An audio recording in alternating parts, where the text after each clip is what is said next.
Hello, everyone. Welcome to Chatham House. Really great to see that we've got a very disciplined crowd tonight, where you essentially fell silent as we walked on stage and as the lights dimmed. Yeah, just a really warm welcome from me to members and friends of Chatham House who have joined us tonight. This is an event that has a really long tradition of Chatham House and International Crisis Group working together to discuss the 10 conflicts to watch. I'm Marion Messmer. I'm the Program Director for International Security here at Chatham House, and I will just have to go through a few housekeeping things before we actually get into the content of the event. So this discussion is on the record, it's being live streamed, and it's recorded. If you want to share about the event on social media, you can do so using the hashtag #CHEvents and @Chatham House. And if you want to ask a question after the discussion that Comfort and I are going to have, if you're here in person, you can raise your hand. We'll have colleagues walking around with microphones, so I'll identify who's got their hand up, and then a microphone will find its way to you. When you ask your question, please briefly introduce yourselves, because we may not know who you are. And if you are joining us online, thank you so much for doing that. There is a Q&A box that you can add your questions into. I've got this laptop here next to me, where I'm going to keep an eye on the questions, and I'm going to collect a few questions to also add to the discussion. Yeah, now it's essentially time to get into the discussion. So as I'm sure you know, every year the International Crisis Group puts together this report on the 10 conflicts to watch, which examines key conflicts across the globe.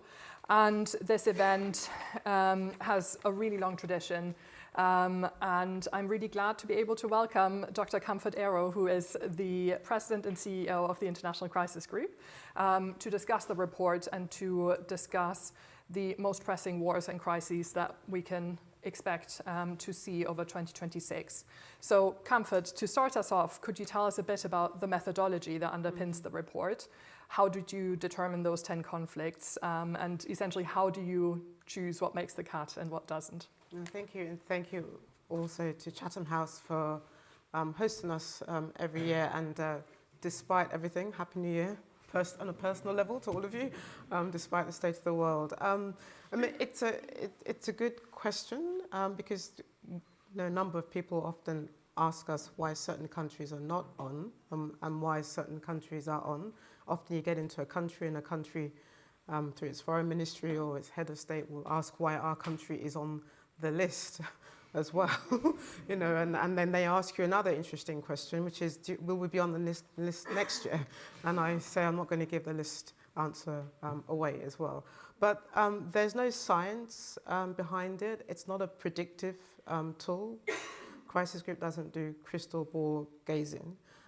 It is a list of 10 conflicts to watch. We're not making any predictions about those conflicts. And it's not just about the deadliest conflict, although those countries could be easily labelled that. But it's a way also to set the agenda for the year. Certainly when you look at the introduction, for example, the two themes in the introduction that help underpin everything else is around peacemaking and spheres of influence as well. And then in a sense, it is a conversation with our analysts. There is an overwhelming choice to choose from. There are at least 60 live conflicts in the world.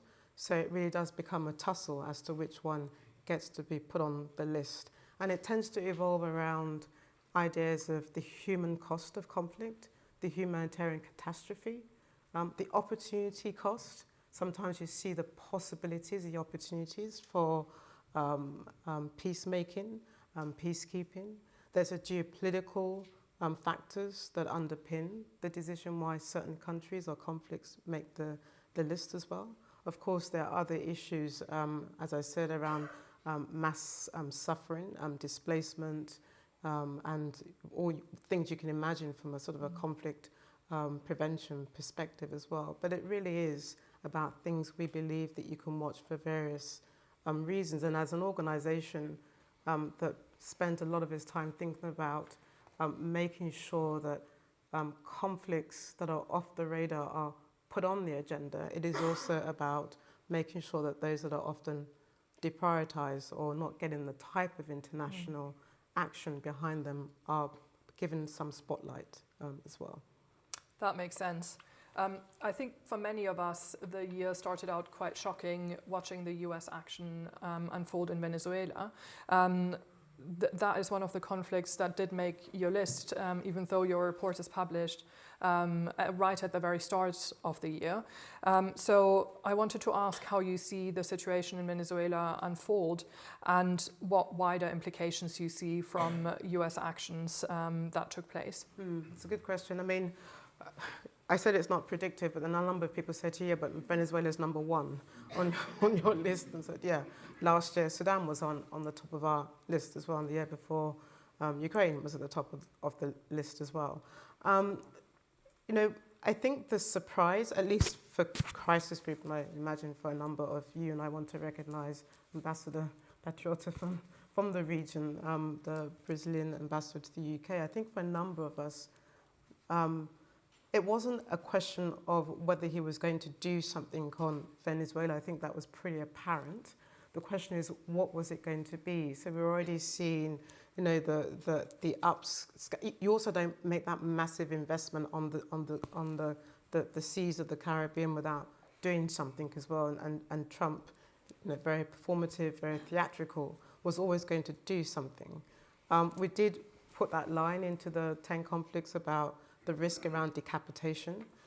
We did put the question about, you know, the risk about some kind of military strike battle in Venezuela. But these were ifs and buts. This was not definitive. So I think even there's a sense of surprise, shock and awe that he went that far. And I borrow the phrase that my colleague Phil Gunnison, our man in Caracas, used. It was kind of like a snatch and grab of the president and his wife in quite a neat, spectacular type of theatrical performance. And you can see it in the way that Trump describes it. But that aside, and all the awe and all that aside, I think the question you're left with is the day after as well. Now, there may have been, I think there are elements within Trump who were maybe thinking of a sort of a regime change. And I think there was the calculation, recognizing that you don't have the entire military on your side. There's still support for Maduro. There's still, you know, you can get into this awkward tussle with the regime.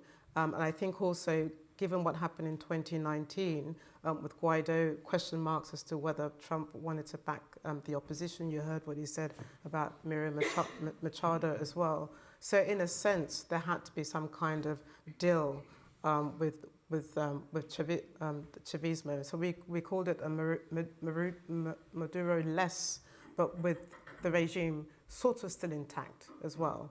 And now it's about how those two work together. I mean, for Trump, you know, there's what he's told us publicly. It's about migration. It's about drugs. We also know that the fentanyl is not in Venezuela; it's elsewhere. But we also know, and he's made it very explicitly, and he said it 24 times if you counted, it's about oil. It's transactional. And I am the one who's going to control, like some viceroy, virtual viceroy, saying I'm now the one who's going to control the levers of that production capacity. What it means to the rest of the region is also quite worrying, because we've also, the other thing that was very clear about Trump is that he has a view about the internal politics of Latin America as well. So we saw it in Argentina. We've seen it with how he's interfered with the politics in Honduras. We've seen the pressure points around Mexico, and we've seen the way he's leaned into other of the politics as well, and even in Colombia as well. So there is the drugs, there's a migration, but there is the bending of politics in Latin America to the right, and it's playing out. And you saw the wariness, but also the way in which some countries were careful in how they projected themselves. But I think also frustration by a number of Latin American countries that this is not what they wanted to see in their region as well. Yeah. I wanted to pick up on one of the conflicts that was on the 2025 list, which was the conflict between the U.S. and Mexico. And you just mentioned, some other threats we might have heard President Trump make about the wider region, and Mexico was one of the states that he mentioned right after the action in Venezuela. And so what kind of discussions have you had internally as you were putting together this report around the US and Mexico, you know, given that it made the list in 2025 but not in 2026? Has anything changed in your assessment now that we've essentially heard a resurfacing of these threats? Yeah, what we'll never do is go beyond 10, even though there's a real conversation in the organization. You know, we always have to live something off. Actually, what was interesting about Mexico when we were having the conversation 2024 to put it on the list in 2025, it nearly never made the list because, you know, there were other sort of choices that we needed to make. But, you know, we had seen the politics in the US Congress. We'd already recalled what Trump had already said in his first term. And it was pretty clear when you looked at his electoral campaign and when you looked at issues around fentanyl, around drugs, about migration, and as I said, about his views on Latin America politics, it made sense to have Mexico back in 2025. Because, I mean, one of the things that we've been very consistent with, even in telling the Venezuela story, was also to tell the story about the regional ramifications, about what Venezuela means for other countries, and the message also you take away from Venezuela. So a number of people would say, you know, you called him a narco-terrorist, you said he was the kingpin involved in fentanyl. When you look closely about where fentanyl was coming, people also understood that Mexico was also in the line of fire. And Mexico itself, you know, Sheinbaum has been, you know, very careful, very smart in how she has handled President Trump, facing extreme pressure, but also a president that also gives her the respect as well. But the key to that, so the pressure is there, the pressure is real. They recognize that they have a real challenge with the US, but Secretary of State Rubio has also been key stabilizer, where he pursued a regime change agenda in Venezuela. It's a more stabilizing position that he's adopted. And also, when I was there, certainly in Mexico in November, and you listen to various government officials, you know, they recognize the pressure, but they also tell you quite candidly about the security implementation strategy that they're pursuing with the US. They have done, as a result of the pressure from Trump, they have done a number of things: deployment on the borders, handing over, extraditing some key sort of narco drug dealers over to the US to face prosecution, and trying to deal with those issues. But she faces a delicate balancing act in terms of not giving up sovereignty at home, but also making sure that she also responds to the US. And quite frankly, unlike Venezuela, Mexico's choice really at the end of the day is really the US, its biggest trading partner. It doesn't have those choices that Venezuela had with China and Russia, though neither country came in to save Maduro at the same time. Yeah. You already mentioned that there are essentially two key themes in the report.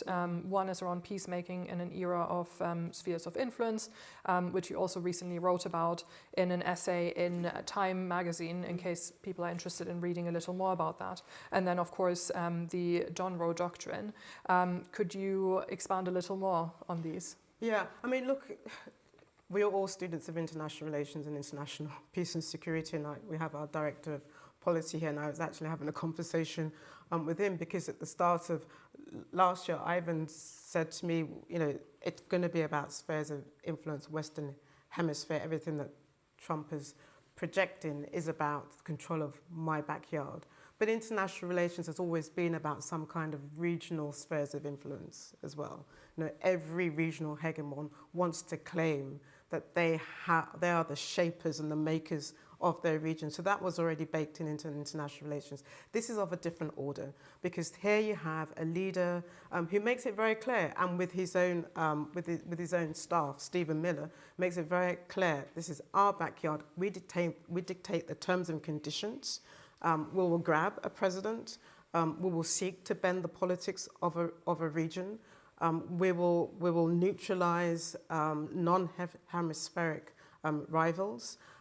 It's about compliance on the one hand, and if you don't comply, we coerce. And that is, and Venezuela is, if you're looking for the poster child of the beginnings of what you saw outlined in the national security strategy, the best guideline that you could have in terms of where Trump is headed to, although he gets to change the prerogative, he gets to change his mind at any time, but it's all described in there.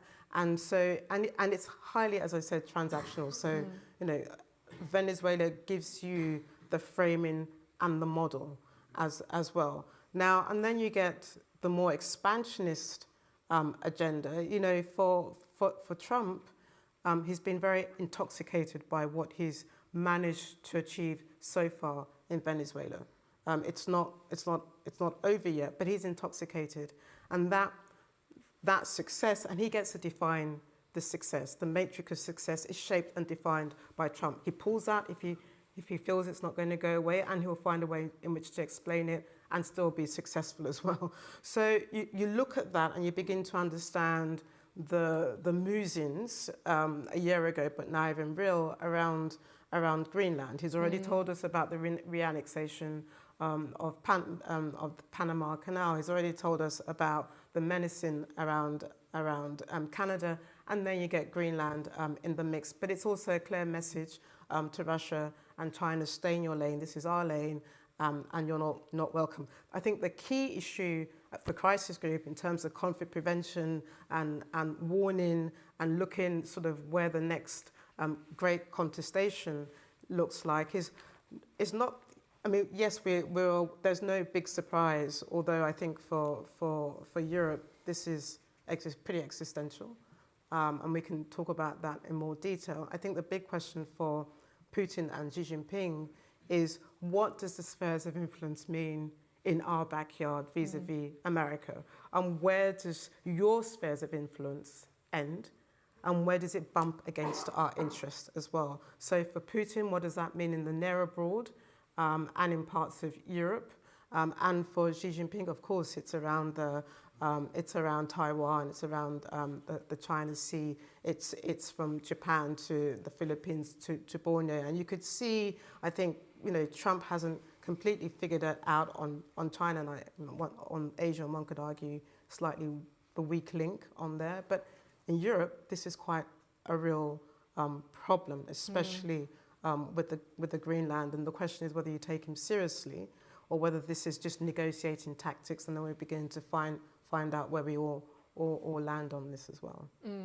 And of course, it's not really in the interest of the majority of states internationally to have three countries divvy up the globe in spheres of interest. So, and I don't talk about the other countries who also have a very clear view of their own regions. So if you break it down into Latin America, you see Brazil has a very clear understanding of the rules of the game within the region. You've got it also with the Gulf countries. You've got it with Turkey and things like that. Again, what is really worrying is not that there hasn't been an understanding about the balance of power, and in a sense, the old classic version of the balance of the spheres of influence had an understanding built in it about balance of powers and about an understanding between other countries. But what do you do today in the 21st century when gunboat diplomacy is back and with quite a vengeance as well? What do you do also when the President of the United States makes it very clear that might is right? What do you do when international law is defined as international niceties, that it's our way and the American way, and nobody else gets to determine? So this is the international, for everybody who's clinging on to the international order. We need to really think about how that sits alongside a United States that is willing now to at least revise and be very cavalier about the use of force, and whenever he feels like it, decides, based on his level of risk, decide that this might be up for grabs, and that we set the terms and conditions of what the international rules are according to the America First logic. Yeah, I think something that also really plays into that, and that we've seen in 2025, but also earlier, is that traditional conflict prevention and mediation actors are changing their investments, are stepping back from those kind of actions, and there's also new actors arriving on the scene. How do you see that? What kind of opportunities are there in the shifting of who's interested in conflict prevention and in mediation? Because, I mean, there are, of course, a lot of risks, but are there any opportunities in that as well? Yeah, I mean, there are always opportunities, and as I said, the list is made up of where we see some of those opportunities. Syria is still one that we see opportunities, we see all the challenges. I will say one thing, the headline at the start of this year, also because it's been shaped by Venezuela and now Greenland, especially within the European sphere as well, is that we shouldn't get too, it's an interesting conundrum, except if you're Denmark at the moment. It's an interesting study of how far the Monroe Doctrine is going to go, but we've still got those classic crises that should worry us as well. And I said to you that we are talking at a time of at least 60 or so conflicts worldwide. So we should make sure that we keep an eye on the rest of it. To your point about conflict prevention and the work that mediation, which has gotten harder, I would say, not because there are more actors, always welcome actors. The question is whether those actors all share the same value, are working within those institutions like, quite frankly, that have been sidelined, that no longer have the trust on their side. They've been increasingly delegitimized. Sometimes they're not seen as the primary core principal navigator of those crises as well. So the approach to peacemaking that we would have all been familiar with, I think we've got to get out of the business as usual mode and recognize what is happening in front of us. So it's private diplomacy, it's state-led diplomacy, different constitutions of actors. Trump himself sees himself as the president for peace. Rubio declared it. Also, when he came up to give his own speech on Venezuela the day after the capture, he defines himself as the president of diplomacy, and he shapes the terms and, again, the references of those peacemaking. But in the end, it's not really peacemaking. It's about deals.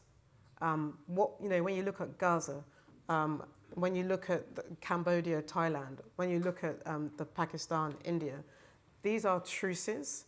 They tend to be temporary because there is nothing in there that's going to convert it into something that's more sustainable. That then becomes the job of others, because you've got a leader who says, I'm going to make a big deal, and then you need the mediators. You need, somebody. I see the CEO for international law here. You need people like those who are invested in peace building, who've stayed the course of crises. Who've got to remind mediators about who the key actors are, the local dynamics on the ground. But the space to do that kind of work is shrinking. The space to be serious about conflict prevention is shrinking because you are also dealing with deep-rooted geopolitical context. I mean, look what's happening in Sudan. 20 years ago, the U.S. was the leading actor. Today, the fate of Sudan hangs in the balance in the Gulf, not in the United States. In the Sahel, France was the leading actor in shaping politics in the Sahel. Today, it's the region with Russia providing some kind of security architecture. In Myanmar, we're about to give the crown of the country, entrench it further in the hand of the junta. The fate of that, to navigate that, is in the hand of China. And it's less and less your classic mediator, which makes it more difficult to make sure that these processes become viable long term. And meanwhile, people are suffering, people are displaced, and the numbers are pretty tragic in a moment where aid is shrinking as well. Yeah. You mentioned the 60-something conflicts around the globe. What are some other conflicts that are not high on the international agenda, but that you think we actually ought to pay much more attention to? I mean, look, the bandwidth of Europe, Europe for a long time was seen as, the one of the leading players for conflict prevention. And here is now a region that is having to deal with a war in its backyard.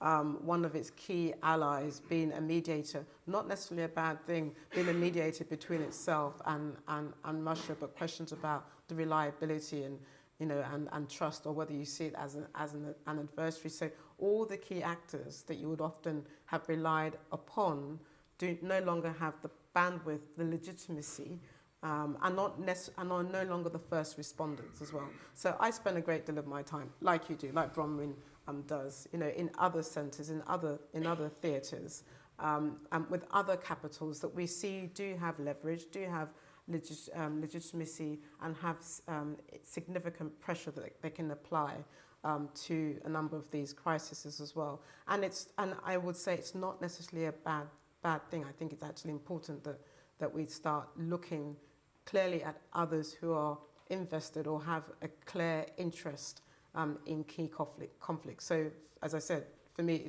it's Sudan when it comes it's the Gulf region when it comes to Sudan. With Syria, it's also about the role of Turkey vis-a-vis Syria. When you're looking for Haiti, it's the region, it's Brazil, it's CARICOM, but it's Canada, who are also going to be key to helping to shape and define what a political agenda is. That is not necessarily a bad thing. What is worrying is that we do have a tsunami of crises in front of us at the same time when global politics is going in a wrong direction. When it's the spheres of influence is not the problem. It's whether there's a miscalculation or misreading of the intentions of key actors, the unpredictability. We haven't talked about Iran, for example, and what's going to happen there. Everybody's in a wait and see mode to see what's going to happen there. But the idea that the U.S. may strike hasn't gone off the table, despite the headlines around de-escalation. There is still a concern about what happens in Iran. And quite frankly, I think this is going to be a pretty miserable year for the people of Gaza, despite the announcement by Envoy Witkoff that we are on to phase 2 of the Gaza peace plan. And quite frankly, the fact that we are going to preside over a junta that has bombed its people, its civilians in Myanmar, also is a devastating reminder of just what has been given up in terms of international conflict prevention. So. Yeah, I think you're right, unfortunately, that 2026 is going to be a pretty difficult year for the people in Gaza and in many conflicts. You've mentioned the conflict in Sudan a few times. Would you like us to say a little more about how you see the prospects of finding a diplomatic solution there, given that there are so many different actors involved? Well, first, I think we should congratulate Chatham House for even recognising the Sudanese emergency response grouping as well, in terms of a grouping that has been very innovative about how to get aid to its people. So, we should recognise your role in trying to put a spotlight on Sudan. Look, it goes back to your question about the cast of characters who are involved now in peacemaking. You want at the table, at the negotiation table, the deal-making table, or the whatever table, you want those who have a core interest at the table as well. But the challenge also is whether any kind of peace deal will be trusted by any of the sides if they believe that those who are backing any one of the sides will continue to do that even after the peace deal has been signed. And that is the challenge right now. Neither side sees a reason to stop fighting. It's ebbed and flowed. We have a situation that the Prime Minister of Sudan announced that we're backing Khartoum. But what does that mean? Quite frankly, in practice, it's symbolic as well. Meanwhile, the Rapid Support Force, one would have thought that 22 years after Save Darfur, after the horror of what a number of officials deemed back then as what appeared to be tantamount to war crimes or genocide, that what happened in Al-Fasher in November would have been enough of a rallying point to generate international response. There was a moment, but that moment was fleeting because you reduce Sudan to a mess. It's not a mess, it's geopolitics, it's proxy war. It's no different from any other of the challenges that you're facing. So why doesn't Sudan deserve the same kind of attention that you have, given also the countries that are involved? Egypt, the UAE, Qatar, Saudi Arabia, and the US as well. So what makes Sudan why do you describe it or reduce it to calling it in a mess? Why do you decide it's complicated like any other, when every other conflict is complicated as well? Simply because it's not seen as the same kind of strategic interest. And yet, it's very clear to us that the stability that is required on the Red Sea, the stability that's required for the Gulf countries, is very much contingent on what happens in the Horn of Africa as well. That's why they're there, because they have a definition of stability that they want to see, and Sudan is part of that as well.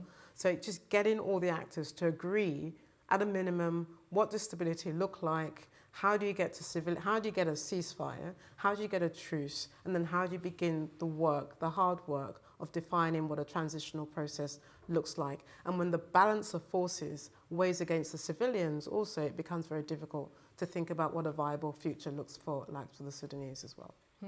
Thank you. I'm now going to open it up to questions from the room. If you are online, I see that there are a lot of good questions already in the Q&A box, but please keep them coming. I'm going to have a look in a moment. But if you'd like to ask a question, please raise a hand. I've seen someone in the green jumper there first. Yeah, please go ahead and remember to introduce yourself. Hello, my name is James Silverman, Head of Humanitarian Programs at WJR.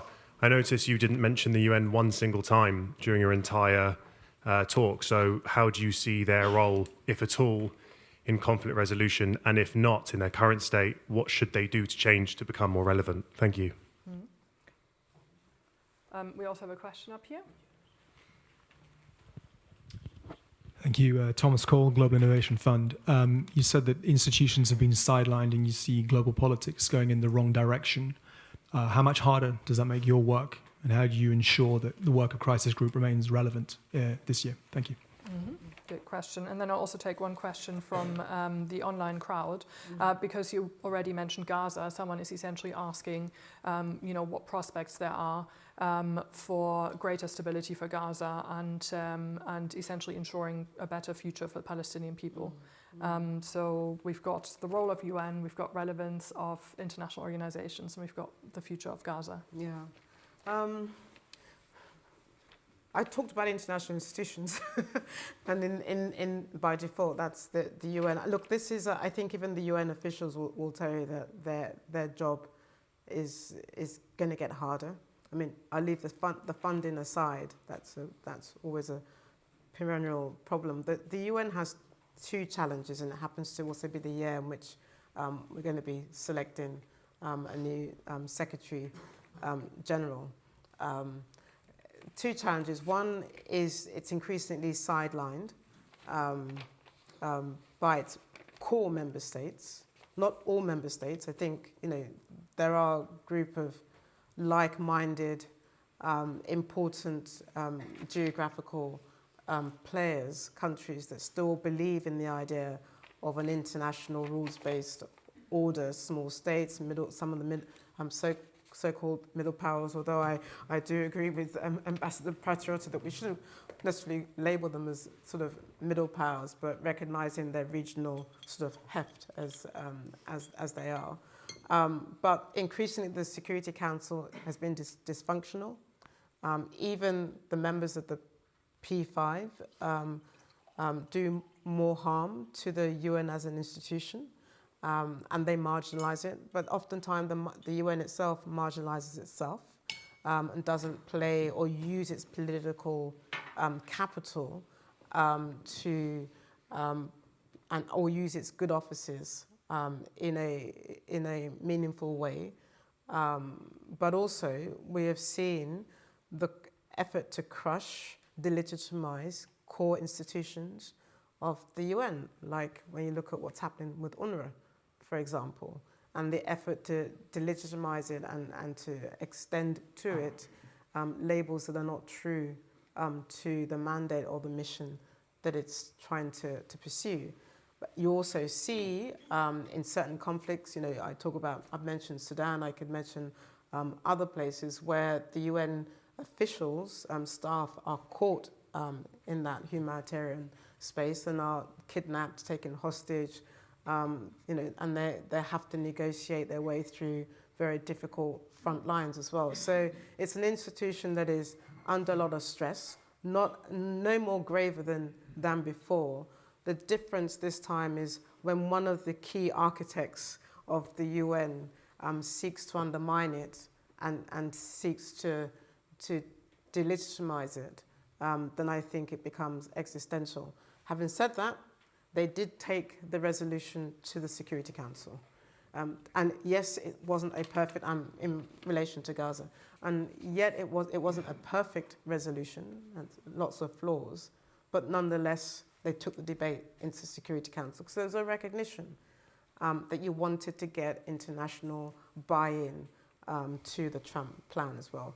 And I'm going to use that to just dive straight into Gaza before coming to this last question as well. As I said, this is going to be a pretty bleak year for Gaza to the question that was asked online. The occupation is on speed dial, and I would add that the West Bank to that. Witkoff has just announced that we've moved from phase 1, which is focused on the humanitarian question, and also focused on bringing back all the hostages, including, unfortunately, those who had died while they were in Gaza as well. Now we're moving to the most contentious aspect, phase 2.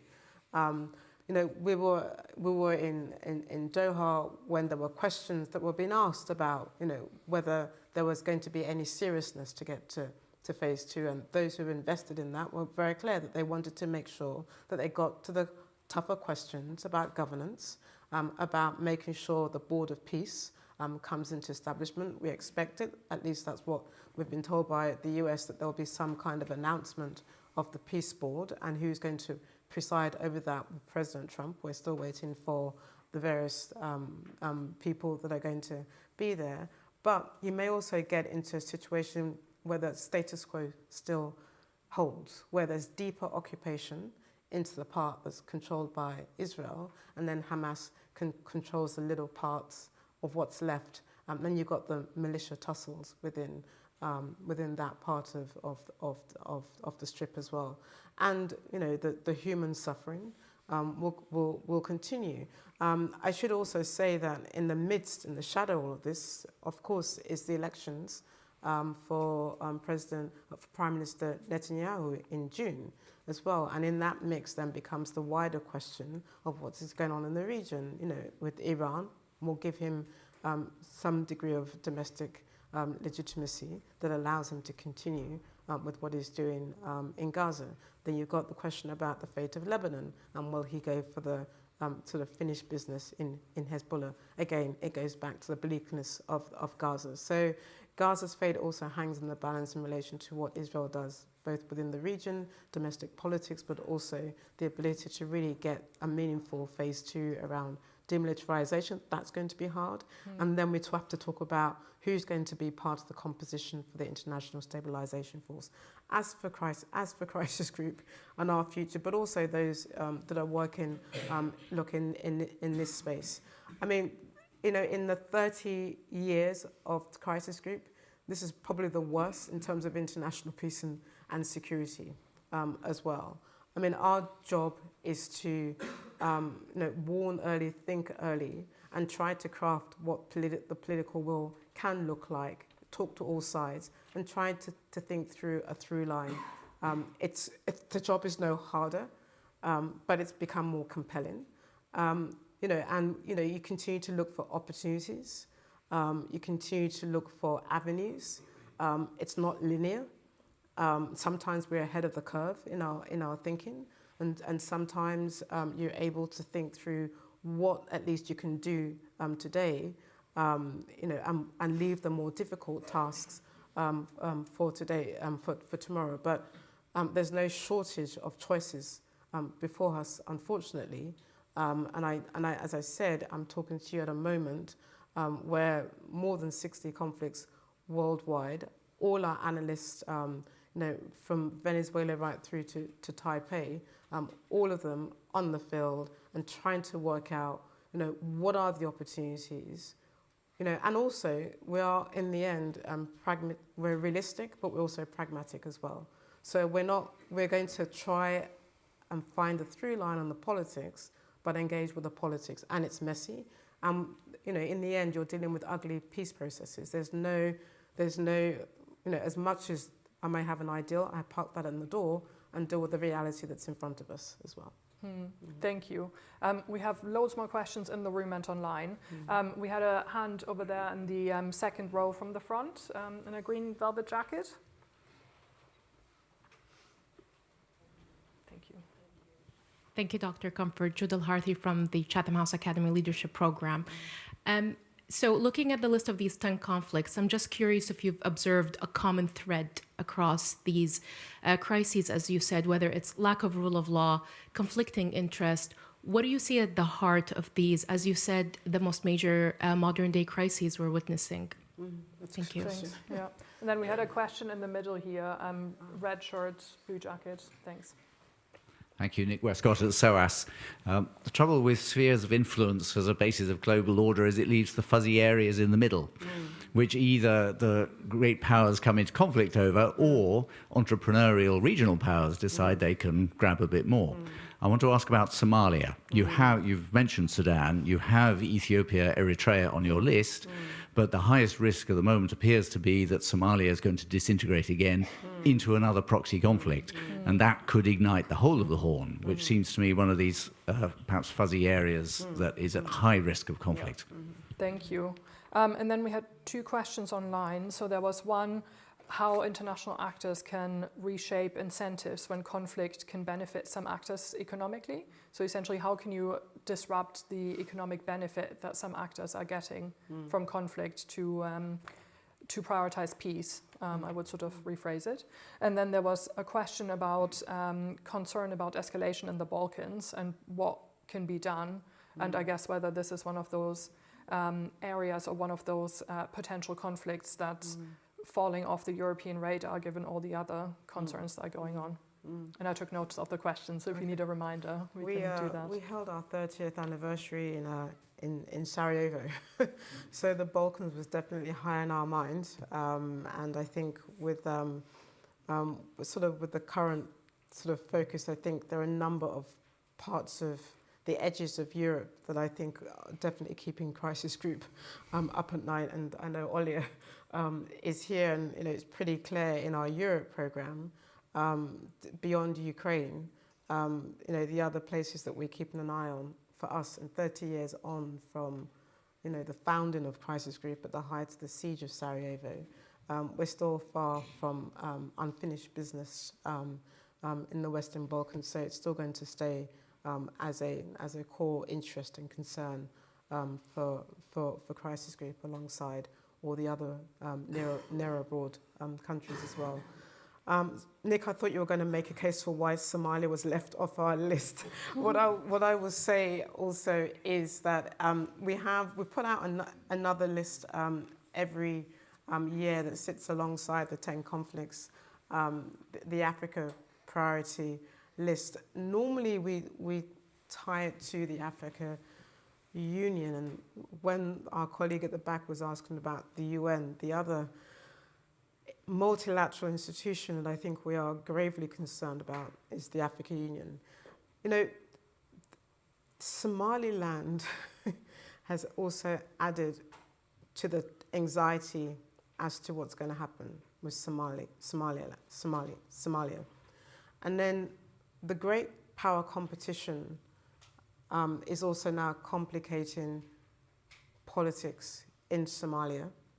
And, you know, it's not just the Don Roe version of spheres of influence that exists. I think there are a number of countries who see the Horn of Africa as part of their orbit in terms of the spheres of influence. And Somalia is unfortunately part of that as well.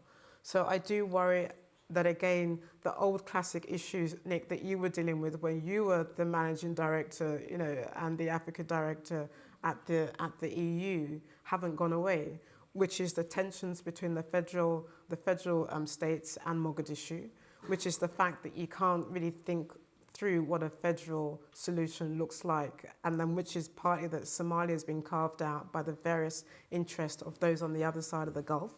And then on top of that, you've got the views and the interest of its neighbors. Kenya, Ethiopia are part of that. And then you've got, you know, you add what's happening in Yemen and the spike on piracy, and you begin to see that Somalia is, again, going into the wrong direction. So, and it's a Security Council member. And it is under severe pressure from one of the key member states of the Security Council in terms of how it manages its own affairs. I also think it's on the list of countries that is also banned, so I don't know how they continue to conduct their work effectively. But, you know, these are worrying times, especially because Somaliland has now been brought into the mix as part of that tussle between a number of countries linked to the Gulf and linked also to the Abraham Accord normalization of relationships with Israel as well. In terms of the economics of conflict,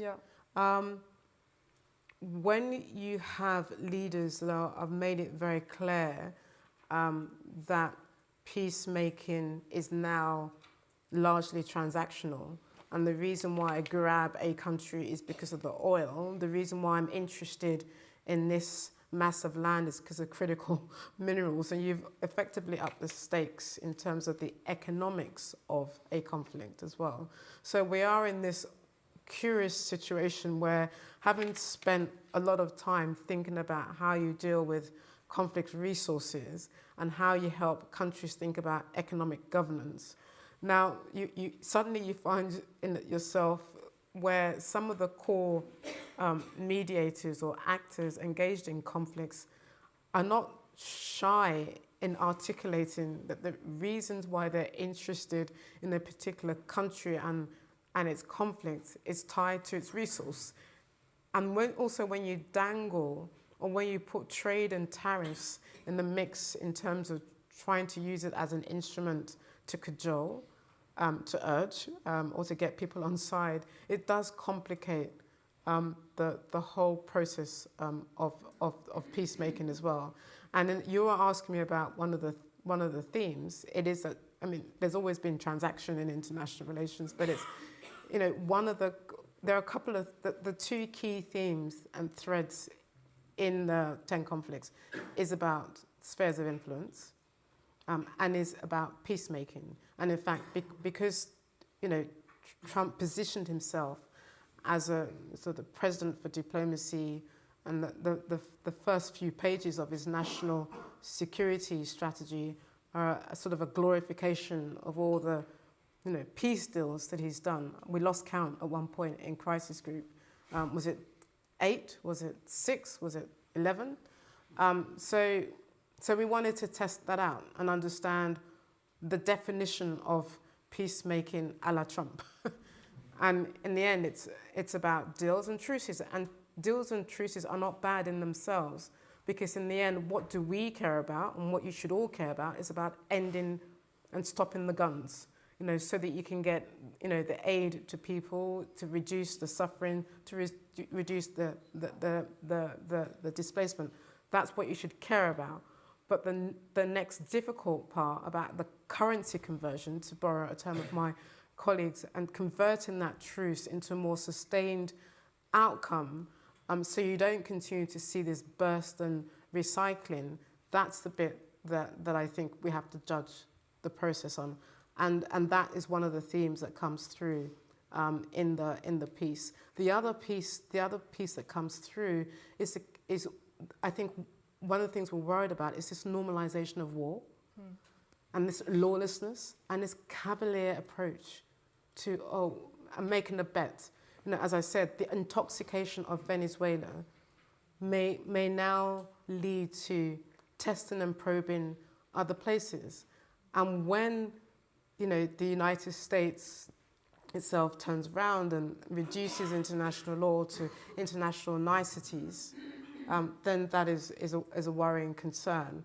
And when a region like Europe that has made its own bed and said, we are wedded to this notion of international law to a certain degree, the big question is, what does this mean for a region like Europe? And it's pretty existential for Europe. This is sort of a terrible sort of moment for this continent that has invested in this way, but other parts of the world. And I think we need to start thinking about new alliances. Not everything is perfect anyway in whatever is left in the current order, but start thinking about what kind of rules of the games will guide international relations and what kind of institutions, because we should also not be romanticize the current institutions.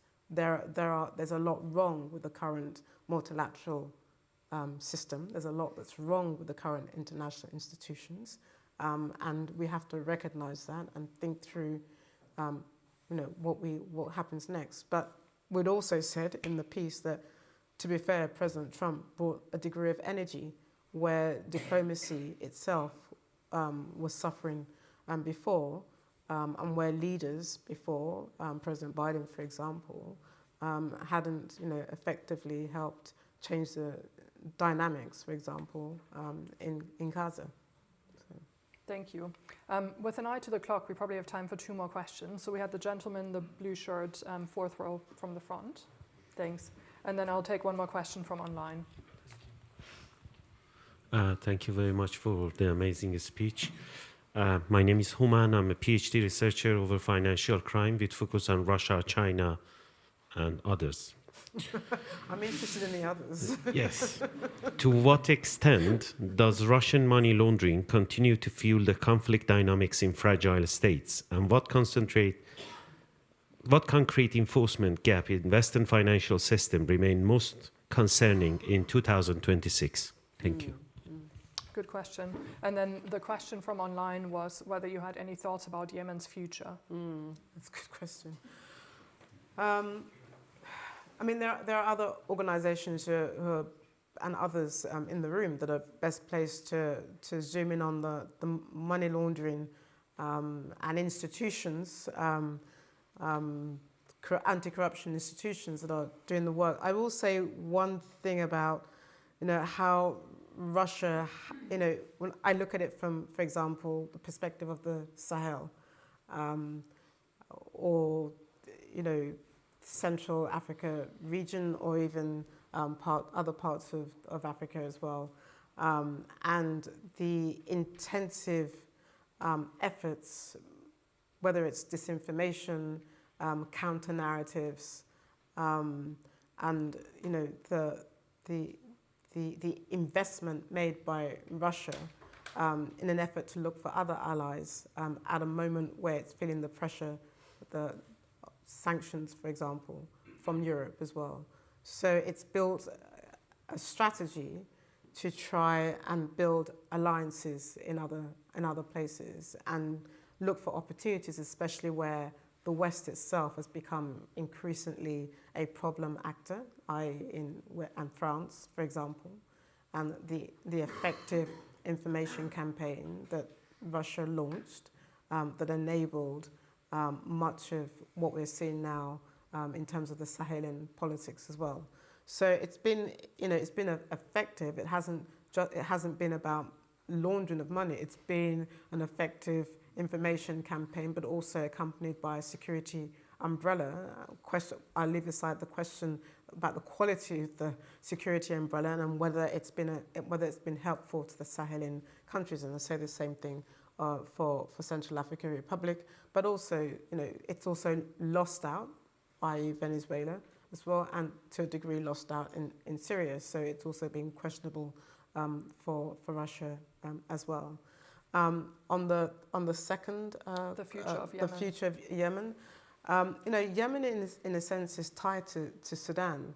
An interesting theory was developing in November when Crown Prince Mohammed bin Salman, when he went to Washington, he made the ask to President Trump on inserting himself into Sudan, and the UAE was not happy with that. So one school of thought to explain this sudden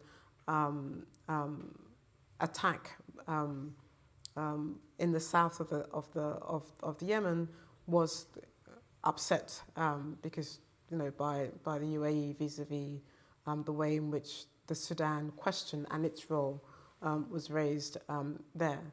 I mean, Yemen, there is Yemen, but there's also the wider geopolitical tussle between the UAE and Saudi Arabia. And until you address that problem, and until you address who gets to shape the future of the Gulf, and by extension Sudan, then it's going to be hard to get a resolution on Yemen. And I would say the same for Sudan as well. So there is, and we were on the cusp of being able to think through or get back onto the table and begin to think through again what a peace agreement could look like, despite the fragility of Yemen. And of course, the Houthis have been very clear that until they saw a peace agreement on the table, they would continue to bomb Israel, and that has continued as well.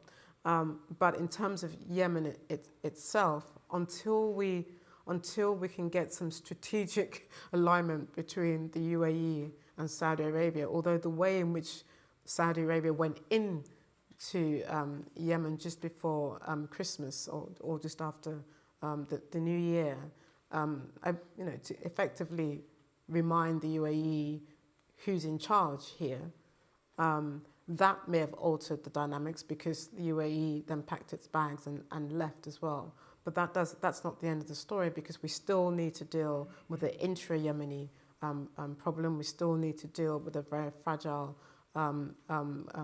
government in the country, and we still need to get to an understanding between Yemen and Saudi Arabia. But the big picture really is between the UAE and Saudi Arabia. Thank you so much. And with that, we are very much at time. So thank you all so much for joining us. And please join me in thanking Dr. Comfort Ero.